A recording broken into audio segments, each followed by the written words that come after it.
Family vlogging ruined my innocence long before Ruby committed a crime. The oldest child of former mommy blogger and convicted abuser Ruby Franke is taking control of the story around her life, releasing a tell-all memoir. My producer bought a copy, read the whole thing in like a day, highlighting the most revealing new details and shocking allegations. We're going to take you through them right now. Welcome to Sidebar, presented by Law&Crime. I'm Jesse Weber. Shari Franke.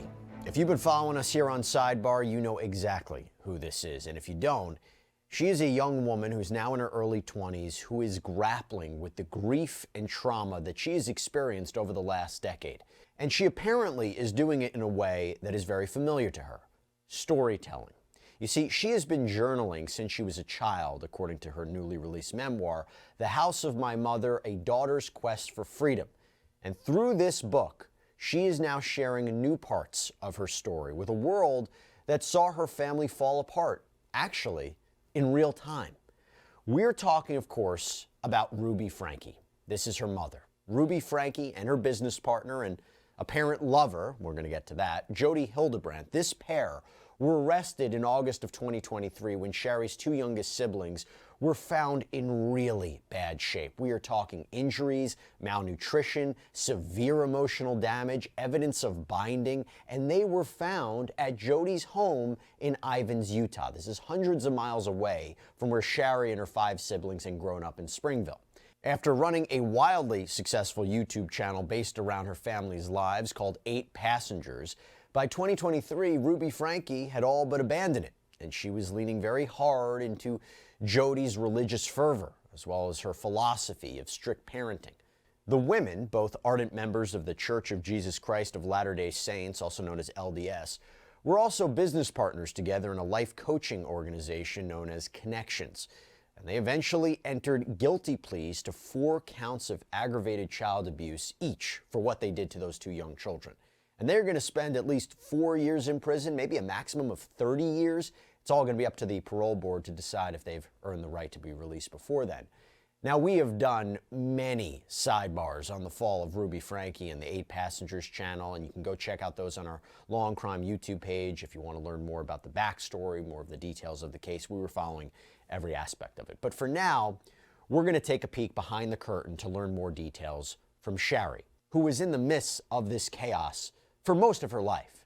And it all centers around this book, again, which my producer, Savannah Williamson, did a deep dive on. She and I have been covering and breaking down the Franke case from the very beginning, so really great work by her here. And we're going to talk about this book. So Shari acknowledges at one point in this memoir that this story was ready-made for mass consumption. Writing, the story had all the ingredients: a beautiful, God-fearing American family turning their rags into riches on YouTube, only to be wrenched apart in a dramatic turn of events featuring demonic possession, doomsday prepper cults with lesbian undertones. And we're going to get into all of that. But Shari began the book by talking about the call that she got that police had swarmed the neighborhood where her younger siblings were still living. Shari was estranged from her family at that point following years of what she says was psychological and physical torment. But a neighbor had called her to tell her that officers were raiding the family home. Now, Shari writes about a post that she made on social media when she got to the scene. Quote, "The caption crystallized in my mind a single word that carried the weight of years. Finally. Upload to Instagram, share. This nightmare was born on social media. It should die there too."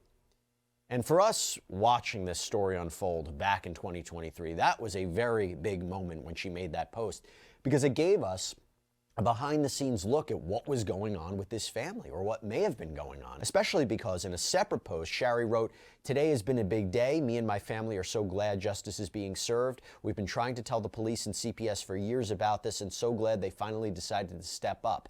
Kids are safe, but there's a long road ahead. Please keep them in your prayers and also respect their privacy." Now, going back to the book, Shari takes some time to write about her parents' histories. So both of them come from large LDS families. Ruby Griffiths was the oldest of 5. Kevin Franke was the youngest of 7. According to Shari, Ruby's greatest ambition was to become a mom. She believed that motherhood was a divine calling and gave a woman the ultimate power of shaping another human being. Ruby ended up going to Utah State University in 2000, and as a freshman, she met Kevin, a senior. Within 2 weeks of having first met, Ruby asked when they were going to get married. And by the end of December, the two were wed and they started their family. Of her 5 siblings, Shari only names one other, her brother Chad, the second born to the Frankes. He was also over the age of 18 when Ruby was arrested. The other children, 3 girls, 1 boy, are minors. And Shari writes, in a kinder world, their stories would not be fodder for a book. Their private moments would be their own, known only to friends and family, not to be dissected by strangers on the internet. But peace and anonymity were never in the cards for us. We have Ruby to thank for that. Ruby and her insatiable hunger for attention and success. Hey, real quick, I want to call out our sponsor, Morgan & Morgan, because with their support, it helps us to keep on following and reporting on stories like the Franke saga. And here's the thing with them. If you should get hurt, one of the scariest things that can happen to you in life, America's largest injury law firm may be who you want in your corner. Not only do they have over 1,000 attorneys and additional support staff, not only is the process super simple because it can all be done right from your smartphone, not only is there no upfront fee, they only get paid if you get paid, but Morgan & Morgan's track record is incredible, like recent verdicts of $12 million in Florida, $26 million in Philadelphia, $6.8 million in New York, and all of these are higher than the highest insurance offers in these cases. So if you're injured, you can easily start a claim at forthepeople.com/LC-SIDEBAR. Ruby's first mommy blog was called Good Lookin' Home Cookin', and according to Shari, was more a way to chronicle family life than recipes.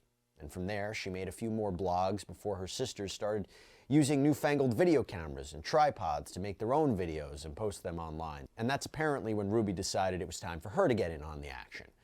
Ruby posted the first video to the 8 Passengers channel on January 8th, 2015. Showing the gender reveal of her 6th and final child, a girl. From there, Ruby would go on to post more than 1,300 videos of her family, eventually amassing a following of more than 2 million subscribers. So again, when this news broke of her arrest, this was a big deal. A lot of people knew who she was. And for those who may not be as familiar with the Mormon faith, Shari explained that the idea of family vlogging just made sense with the lifestyle that they were already living. She writes, in a way, the synergy between YouTube and LDS families seemed almost predestined, fitting perfectly with the church's desire to be in the world but not of the world, allowing members to engage with modern culture, maintaining our distinct values and beliefs. So for the next several years, Shari lived in front of a camera as a child. Any and every moment could potentially be framed for content. The more personal, the better. And once Ruby reached the YouTube level where she could monetize the videos, the money and the sponsorship started pouring in. But these videos weren't without controversy. You see, there had been some signs of potentially questionable punishments at times in Ruby's videos over the years. But Shari confirmed that physical punishment from her mom started long before the cameras ever got rolling. She writes, I quickly learned that anything less than unbridled enthusiasm would trigger Ruby into a rage. One hint of displeasure on my face, and whack. A smack on the arm, a flick to my lips, or a sharp tug on my ear. I rarely cried when Ruby punished me. Only one person in this house was allowed to shed tears, and it wasn't me. She also remembers coming to the realization, quote, Mommy isn't very nice to me. So Shari decided to start her own YouTube channel at the end of 8th grade for one reason, money. She says she saw how successful her mother Ruby was in this YouTube world, and she wanted in. But according to Shari, while Ruby agreed that Shari could create her own spin-off in a way, she wouldn't be getting any help from 8 Passengers. Shari had thought that she could jumpstart her channel with maybe a shout-out from her mom, right? But Ruby apparently flat-out refused. She said no one got a shout-out on her channel unless they had at least 100,000 followers. So that's what Shari had to do to get some help from her mom, before her mom would even acknowledge the new channel to all of her fans. And when she recounts her efforts to increase her subscribers, Shari admits she used her siblings in many of the same ways that Ruby had used her, putting some of their most personal moments out to the internet for millions of prying eyes. And Shari says for her 15th birthday, her gift from her mom was that video shout-out. Yeah, and indeed, the number of subscribers rocketed. That's when Shari says that Ruby informed her she was taking a 10% cut from Shari's earnings. You see, Ruby was in charge of the money because Shari was still underage, reportedly saying, quote, "You really think you would have ever started a YouTube channel, let alone a successful one, without my help? You owe me, Shari. Business is business." But things really started to take a turn in the Franke family when Shari and Chad entered their teenage years. You see, this is when Shari claims that she confided in her father, Kevin, that she was depressed and she had thought about self-harm. Kevin told Ruby about this, who told Shari all she needed to do was sleep better, exercise more, eat right. Shari would later tell a therapist that Ruby believed anything could be cured with prayer and a diet. Now, I mentioned that Shari had been keeping a journal, and she included this passage saying, "I'm shutting down more and more often. I can't help it, even though my silence really triggers Mom. She seems to think that if I'm quiet, that I have a bad attitude. The truth is, I'm quiet because I irrevocably and undeniably hate myself, and I have for a while." Now, Shari apparently did attend therapy for a while during this time, but says that Ruby had pulled her out, telling her the therapist said she was all better and that she was just Mommy's little drama queen. I mean, what we're hearing here from Shari is basically the description of a very toxic relationship between mother and daughter. She even accused Ruby of constantly telling her no man will ever want to marry her, or that when Shari is an adult, they can finally become friends. But it wasn't just Shari's behavior that Ruby and Kevin couldn't really understand. It was Chad's too. He was becoming more rebellious and acting out as, any teenager might. But Shari also noted that Chad had learned how to manipulate people brilliantly, saying, "Turns out growing up on camera is excellent training for pulling the wool over people's eyes." But Chad started pushing things apparently too far, triggering a domino effect of bad decisions. According to Shari, in August of 2018, the family had the opportunity to do a big brand collaboration with Universal Studios Hollywood. They were even given early access to the park to do some filming. But it seemed Chad really didn't want to be a part of this. He had been obstinate, refusing to cooperate, photobombing Ruby's solo shots, that kind of thing. So he was banished back to the hotel while the family stayed in the park. But you got to get this. According to Shari, Chad had managed to sneak out, take a taxi back to Universal Studios, and he was hanging out in the park on his own. Ruby and Kevin were livid, apparently, and they decided that they had to take some major steps to get Chad under control. That is when Ruby heard about Jody Hildebrandt, this licensed mental health counselor who was gaining a reputation as this miracle worker within the LDS community. Shari wrote, "They were on a mission to find the perfect person to crack his code and rewire him to their liking, which is how the monster came into our lives." Jody suggested to the Frankes that they send Chad to a wilderness camp for troubled teens in Arizona called Anasazi, hoping that would straighten him out. And Shari says Chad actually enjoyed much of his time there. He was able to be out in nature. He didn't have a camera stuck in his face for 24 hours a day. But after that 49-day program, which cost $13,000, by the way, it was back to Utah, back to content creation, and back to one-on-one sessions with his new therapist, Jody Hildebrandt. According to Shari, June 2022 was the last time the Frankes got together for a photo shoot and the last time all 8 of them were together in the same place as a family.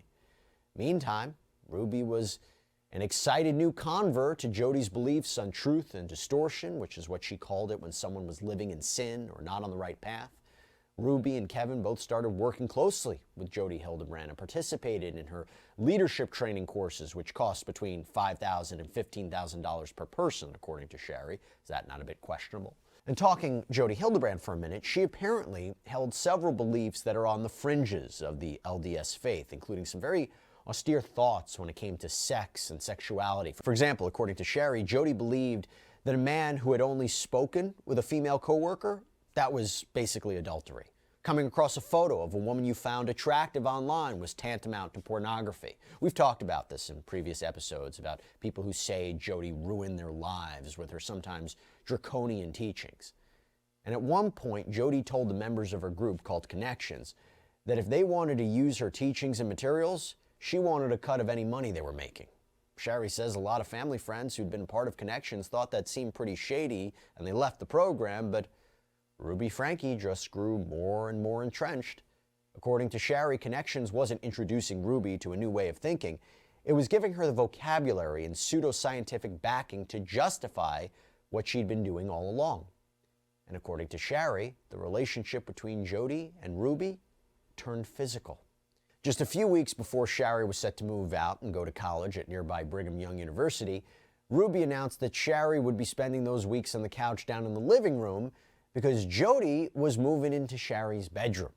Jody, who portrayed herself as someone having been chosen or anointed by God, had been dealing with visions and convulsions, sometimes going into these reported trances where she would dream about the afterlife. She was purportedly moving in so that Ruby could help take care of her.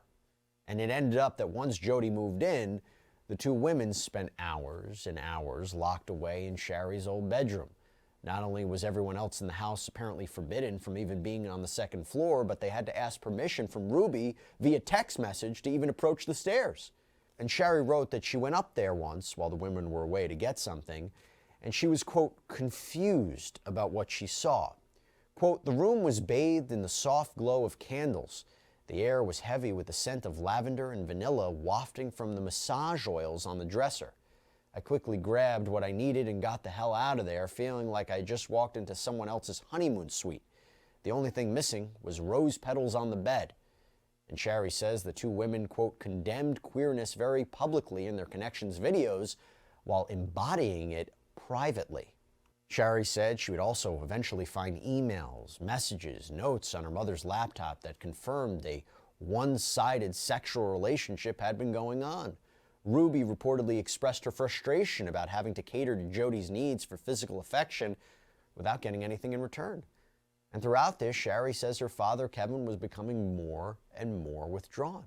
He'd participated in these training sessions with Ruby and Jody and appeared to be buying into Jody's new role in their lives as some sort of authority figure, and that eventually led to Jody instructing Ruby to invite Kevin to leave the home for the good of the family. He'd be allowed to return after 1 year if he had fixed his own problems. And Kevin said he was taking Chad with him because selfish people belong together. But going back to the kids for a minute, so Chad and Shari, they apparently went to solo therapy sessions with Jody, if you can call them that. But Shari says she believes that Chad was just agreeing with everything Jody said to just get it over with, and that he appeared to have been manipulated into thinking that what she said was making sense. Shari said she too fell into that trap because Jody had forced her to keep an actual accounting of all of the selfish or self-serving things she did in a day. She writes, working with Jody was like a dream come true for my inner mean girl. And the best part? It was all framed as a healthy way of building self-awareness. In her journal, Shari wrote out the things that she did wrong. A few examples include, felt smug when I answered a question in class that no one else could, silently congratulated myself for using whom correctly in a sentence, believed I was more mature than my peers for enjoying documentaries. Yeah, these are really wrong things. But here's the thing. When Jody started contradicting herself, telling Shari something one day and another thing the next, then pretending she had no idea what Shari was talking about, the delusion started to crack for Shari, and she realized she was being gaslit on a scale of Olympic proportions. She started to distance herself from Ruby and Jody, but that meant she had to distance herself from her siblings too. And joining connections certainly had an impact on Ruby, because according to Shari, while Ruby had yelled at the children a lot less, Shari says that was replaced by a more calculating Ruby Franke, one who used more psychological punishments than physical ones. For example, one Christmas when Shari was a freshman in college, her parents decided that her two youngest siblings wouldn't be getting any presents. Ruby announced to the family that they were teaching them to not be selfish and entitled. Shari says her father just nodded along to all of this. And once everyone else opened up their gifts, Jody, who, remember, had been living there, reportedly ordered the youngest two to clean up all the wrapping paper and other trash that was just strewn around the floor. Jody reportedly said, children are not entitled to a magical childhood. You can't just expect love and presents. Many have nothing at all. And Ruby drilled it into everyone that Jody essentially could do no wrong, allegedly once telling Shari, anyone who doesn't like Jody is hiding something. It means you're threatened by the truth she speaks.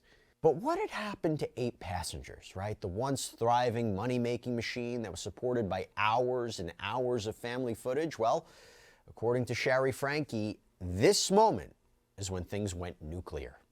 My bedroom was taken away for 7 months, and then you give it back like a couple weeks ago. I don't think our viewers know that. You've been sleeping on a beanbag. I've been sleeping on a beanbag since October.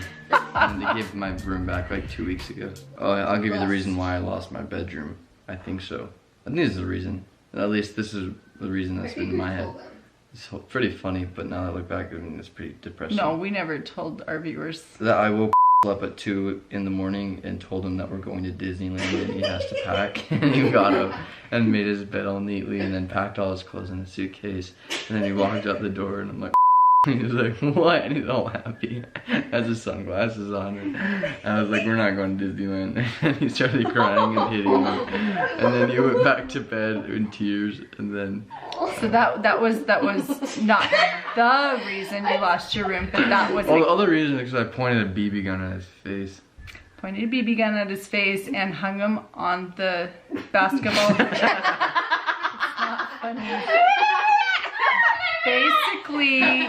Basically, Chad. Like the day I got home too.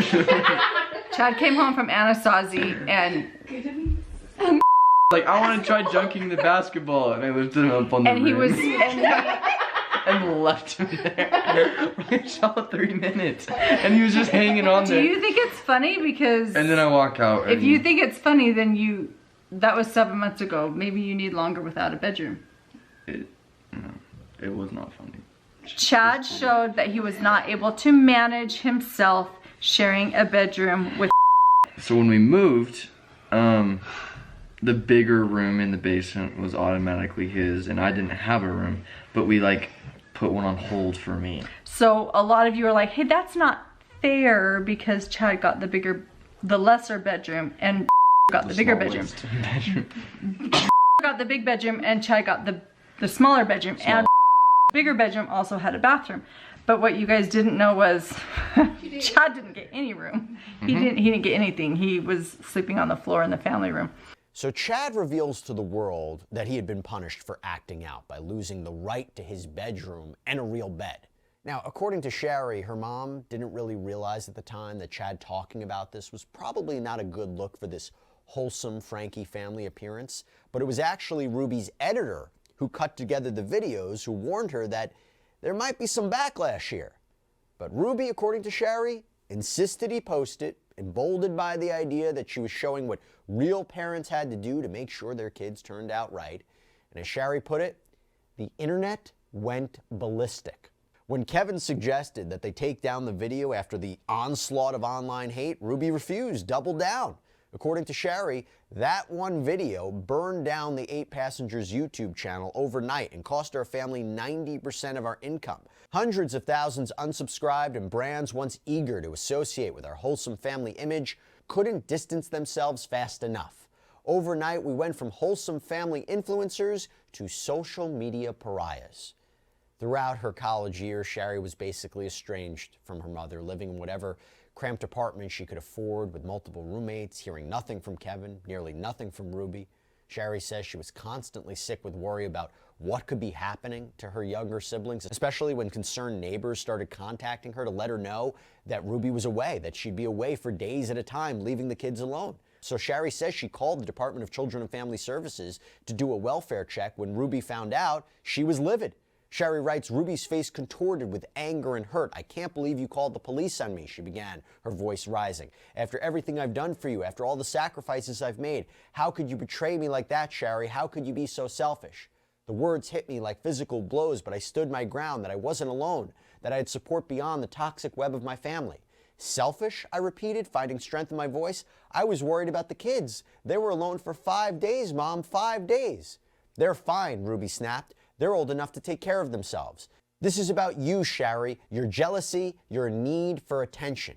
But Shari and the neighbors continued to contact Child Protective Services, who launched an investigation in 2022. And Shari says that she sat down with investigators to tell them everything that had happened to her and to relay her fears that things could be taking a really dangerous turn for her brothers and sisters. She says the investigators took her concerns seriously, but a few months later, they got back to her to say they were closing the case because there wasn't clear evidence of neglect. There was no signs of physical abuse, and under a new Utah law, parents had more leniency in granting their children the independence to do things like stay home alone or walk to school by themselves.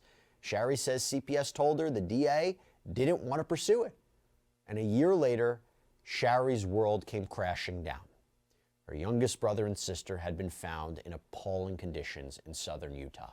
Her middle sisters had been located at the homes of various friends involved with connections. All the minor-age children became wards of the state. Her mom was facing multiple counts of felony aggravated child abuse. And then came the court hearings and the prison phone calls. Because during one, Ruby had apparently called Chad while he was with Shari. And during the call, Ruby compared herself to Christ, enduring his suffering on the cross, confirming for Shari that she was still deep in this delusion. But both Jody and Ruby, they eventually entered guilty pleas to 4 counts of aggravated child abuse each. And Ruby at first had maintained her innocence. We saw those police interrogation tapes, but quickly changed her tune to say that she had been manipulated and controlled by Jody Hildebrand, putting all the blame on her spiritual advisor and alleged lover. Jody said in court that she loved the children and never meant to do them any harm. Shari says the only apology she's ever gotten from Ruby came in the form of a letter in August of 2024, and in it, she doesn't acknowledge any of her actions or even the reason that she's in prison. Instead, she laments that she didn't get the chance to spend more time with Shari before she left for college. Now, Shari Franke has since shared on her Instagram account that she is engaged, but she is stepping away from public life for her own safety and sanity and to protect her future family. That's all we have for you right now here on Sidebar. Everybody, thank you so much for joining us. And as always, please subscribe on Apple Podcasts, Spotify, YouTube, wherever you get your podcasts. I'm Jesse Weber. I'll speak to you next time.